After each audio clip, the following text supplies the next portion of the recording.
Welcome to the Draft Master Plan Report Public Involvement Presentation for the Master Plan Revision at Stillhouse Hollow Lake.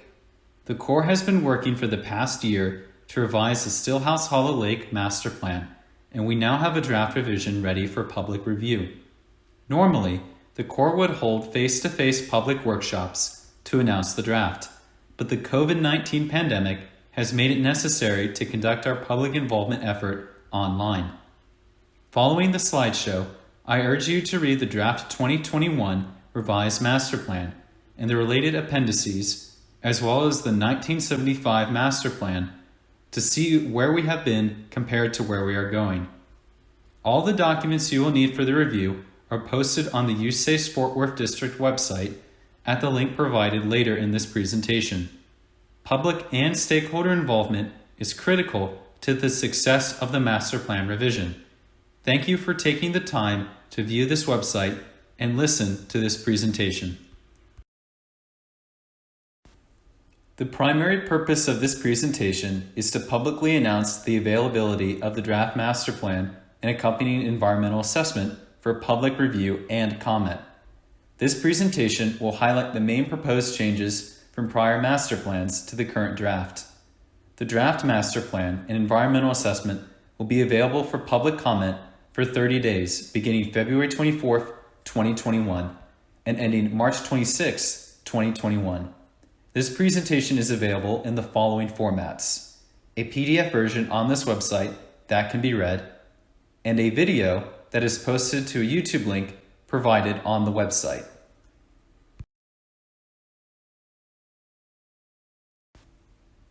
The process to date included a public workshop held on March 11th, 2020. 20 individuals attended the meeting, and 21 comments were received from 8 individuals. All comments received following the initial public meetings and stakeholder meetings were considered in preparing the draft revised master plan. The comments and government response is included in Chapter 7 of the draft revised master plan. The Corps conducted a wildlife habitat appraisal of the federal land surrounding Stillhouse Hollow Lake in September 2020. A total of 81 sample points were surveyed in the major habitat types found at Stillhouse Hollow Lake. The results of the appraisal are included in the appendix of the draft revised master plan. A draft environmental assessment was prepared to accompany the revised master plan and is available for review in the appendix of the master plan. You might be wondering, what is a master plan?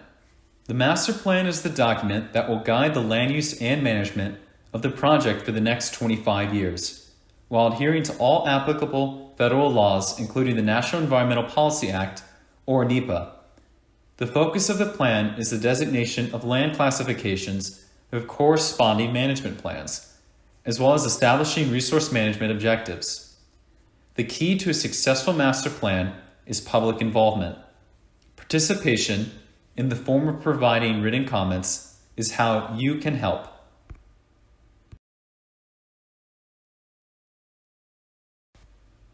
There are topics of public interest that will not be a part of the master plan. The master plan does not include any technical discussion regarding flood risk management, water quality, water supply, shoreline management, water level management, hydropower, navigation, facility designs, or daily project administration details.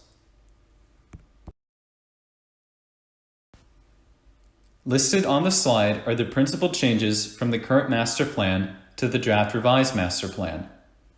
While these are the primary changes, it is important to read chapters 4, 5, and 8 of the draft revised master plan to understand the full scope of proposed changes. The primary changes include updating 3,473 acres of the existing 8,754 acres to the new land classifications, creating 625 acres of environmentally sensitive areas for the protection of the endangered golden-cheeked warbler habitat, cultural sites, and other important aesthetic areas, developing resource management plans, and identifying 2 utility corridors to support future growth. The Corps defines land classification as the primary use for which project lands are managed. All federally owned lands are zoned for development and resource management consistent with project purposes. Utilizing the current federal guidance, the land classifications are defined as shown in this table. The project operations classification is used solely for lands dedicated for the operation of the project, including the dam, spillway, levees, project office, and other operational features. The classification High Density Recreation is assigned to lands that are being used for intensive recreational activities, including day use and campground areas. The Multiple Resource Management lands allows for the designation of a predominant use and are subdivided into 4 classifications.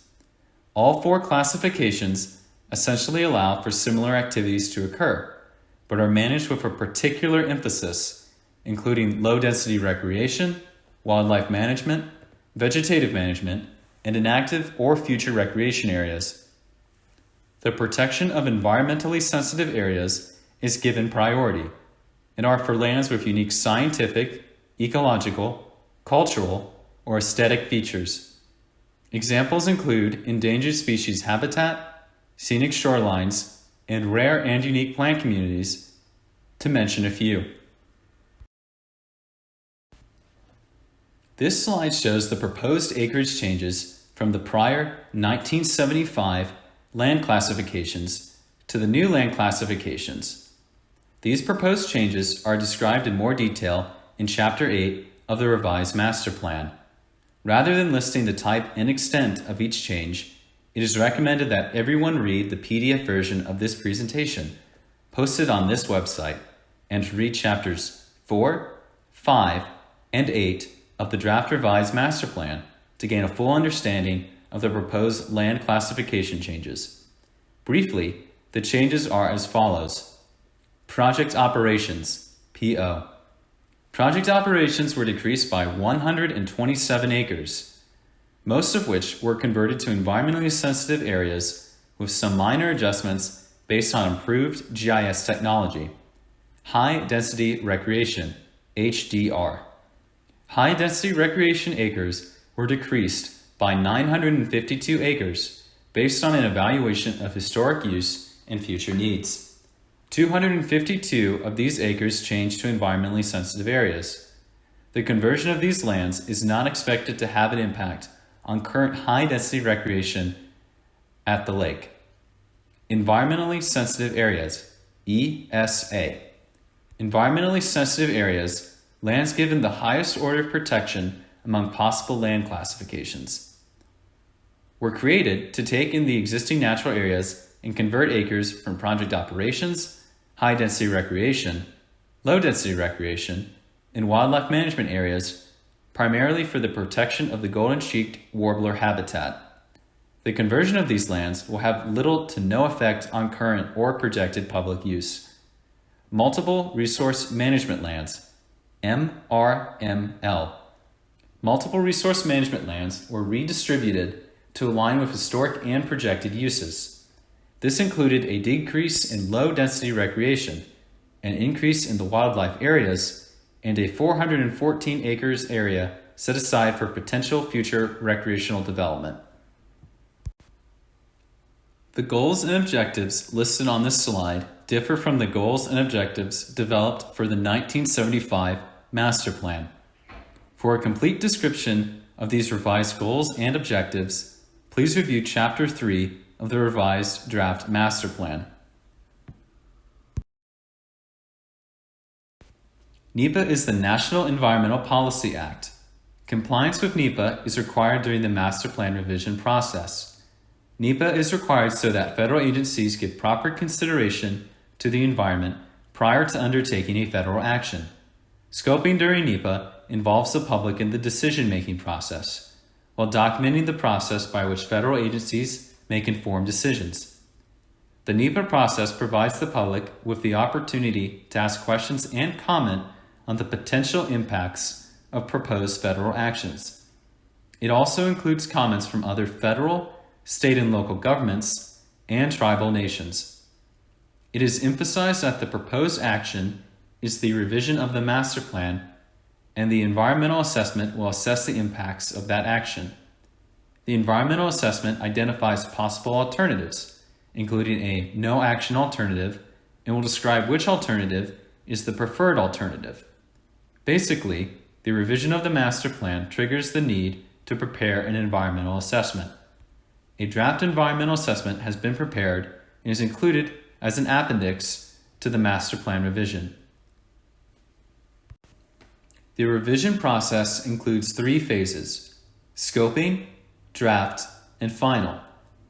The scoping phase is when the federal agency asks for initial input from other agencies, citizens, and organizations regarding project area, resources, and uses.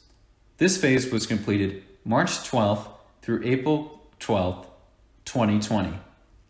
The draft phase is when the Corps asks for public comments on the proposed recommendations in the draft master plan document. This is the phase we are currently in, as noted by the yellow star on the chart.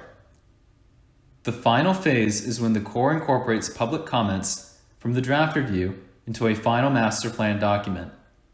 The plan is published after formal approval by the district commander. You can participate in the process by reviewing the documents available on the website and submit written comments. The Corps will only accept comments in written format. The project website is hosting all the documents relevant to the master plan revision, including the current master plan documents, project maps, comment forms with instructions on how to submit a comment, and copies of this presentation for your review. As the project progresses and new information is developed, it will be posted to this project website, so you may want to bookmark the site for future reference. We are asking for your help to spread the word to others, letting them know the master plan revision has been initiated and that this is the opportunity to participate in the process. Comments are due on March 26, 2021. The Corps can accept any form of written comments, and we have provided a few methods that may make it easier for you to submit. A comment form has been prepared and is available on the website, which you can download and fill out electronically. Hit the submit button on the form, and it will autofill the email address, and you can send it in. Another method is to print the comment form provided on the website and fill it out by hand, or electronically, and mail it in to the Corps. Or you can write a comment in a letter or email and send it in. You don't have to use the comment form. We will accept all of these methods and any other as long as it's a written comment. The comment period is open for 30 calendar days from the initial announcement. If you have questions regarding the master plan, please call or email the following Corps Project Office or district staff. You can also send questions to the email address set up for this project as listed on this slide. If you need to review a printed copy of the information, please contact the Lake office to make your request. Public notification for scoping initiated on March 12, 2020. The 30-day comment period when written comments are accepted remained open until April 12, 2020. The draft document is scheduled to be available for public review by February 24th, 2021, followed by a public comment period which ends on March 26, 2021. The final approved master plan and environmental assessment is scheduled for September 2021.